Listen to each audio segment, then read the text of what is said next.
Vous voulez savoir comment animer de la fumée avec Aseprite? À la fin de cette vidéo, vous saurez réaliser vous-même une animation de fumée. L'animation durera 4 images et sera utilisable avec votre projet.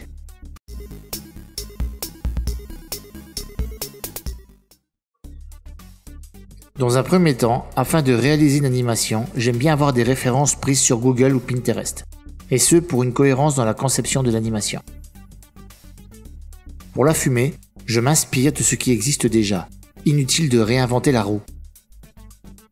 Sur un nouveau document de 256 x 256 pixels, je fais un calque herbe pour le fond et j'ajoute un calque au-dessus où je vais réaliser un trou d'où sortira la fumée. Quelques détails supplémentaires pour donner une impression de profondeur en respectant bien la position de l'ombre et de la lumière. Un léger reflet sur le bord inférieur et je réalise un calque fumée. Je prends une brosse de 5-7 pixels et je me prépare à réaliser la forme de la fumée. Encore une fois, je vous invite vraiment à trouver des références pour vous aider.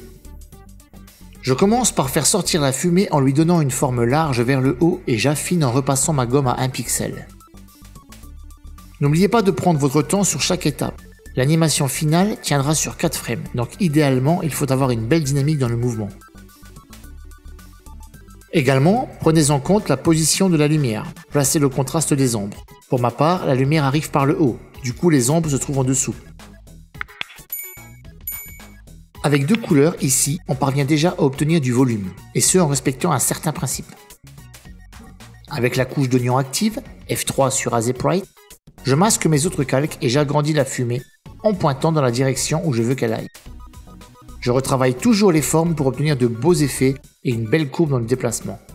Ici je zoome, je déforme un peu le volume de la fumée, puis lorsque ça me convient, j'ombre par le dessous puisque la lumière, elle, reste inchangée. J'aime beaucoup l'animation, d'ailleurs la chaîne va s'agrandir d'une playlist dans laquelle vous trouverez des vidéos explicatives sur les principes de l'animation, et surtout la mise en pratique sous la forme de vidéos comme celle-ci. Likez cette vidéo si l'idée vous plaît les amis. Je poursuis avec le 3e calque pour agrandir encore la fumée, lui donner un aspect plus évasé et difforme. J'affine le tout et lorsque cela me convient, je rajoute de l'ombrage. Ici, j'ai voulu détacher le volume du haut pour séparer du tout. Je teste, cela ne rend pas trop mal dans le cas d'une animation simple.